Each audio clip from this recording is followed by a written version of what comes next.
and that is whether or not you can lose weight quickly before a wedding. So let's say you've got a wedding coming up, or if you've got an event and you want to lose as much weight as possible.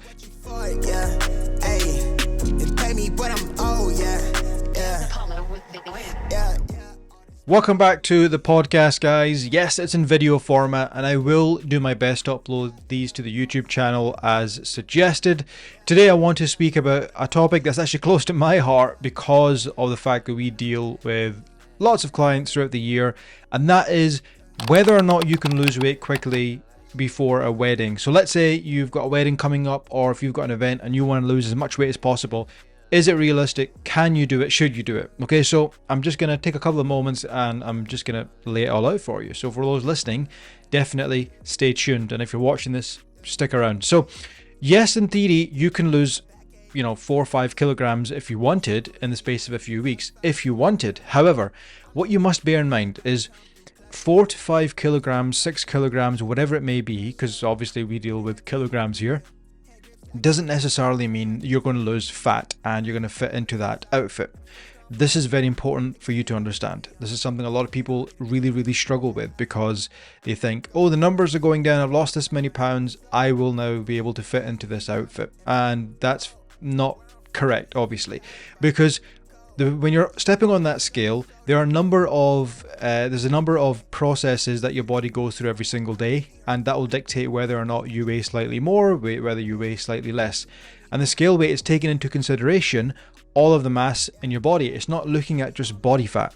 And no, don't get me started on those body fat scales. They're utter nonsense. So if you're stepping on that scale and you are going on it and it tells you you've lost 3 pounds, it doesn't necessarily mean that you're going to be able to now fit into a wedding outfit or just any other outfit you want to fit into. And this is very important because this is why people struggle, because they don't see the numbers change, and rather than using the clothes as a gauge because you want to fit into them in the first place, they end up relying on the scale. They don't see numbers coming down, and then they struggle, and then they panic, and then they just give up. Okay, now you can try if you wanted to lose it in a very short space of time. I would never recommend that because the slower you can do it, the better it's going to be. The more body fat is going to be retained, and more body fat will be lost, more muscle mass will be retained, which is what everyone wants, and you'll be able to keep it off in the long term. And I don't know anyone who wants to diet down and lose body fat for an event and says, okay, that's fine, I don't mind putting it back on afterwards.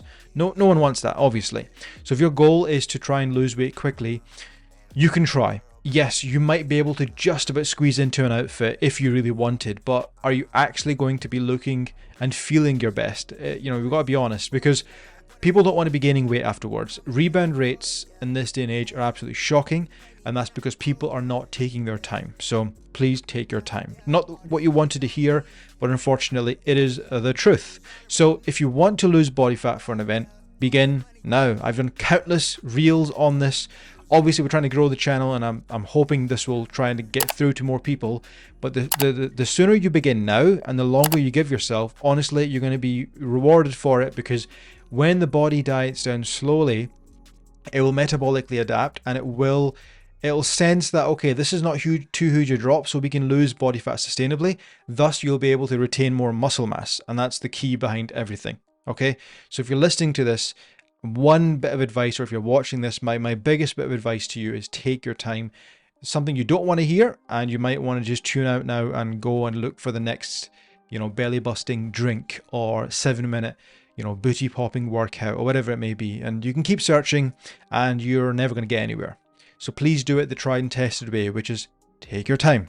Okay, the slower you can do it, the better. Most people think when they hear the word slow, they think, okay, that's not what I want to do. I want to know, how can I lose 4 to 5 kilograms in the first couple of weeks? And you absolutely can by manipulating your carbohydrates, starving yourself and really restricting food. 80% of that loss will be attributed to the fact that there's not going to be much food in your system. Muscle glycogen, which is stored carbohydrates, will be depleted, and that obviously has an impact on your weight. But also water, which is in combination with glycogen, water will reduce dramatically when people cut down carbohydrates. So that's why most people who are in the keto camp and low carb camp, even fasting to a degree, because you kind of still are restricting carbs, I guess, food. they jump on the scale and they get all happy because the numbers are going down, only to then try something on or take a photo and realize that they look the exact same. Okay, I'm pointing in my face, but only the guys in the video can see this. So if you want to change the way that you look, it's not going to be on the scale, because the scale doesn't just, read out to you, hey, you've lost 2 kg. The body fat on your face will be coming down, or your stomach will be coming in. It doesn't tell you any of that. It just gives you a number. And that number, it takes into account, 8 to 10 substances, if not more. I could be wrong. There's a lot going on there. Okay, so take progress photos, please. You guys have seen the power of these. You go on the internet, you've seen these amazing before and afters, and you think, oh, I want that. Well, why don't you take photos as well? You can have that.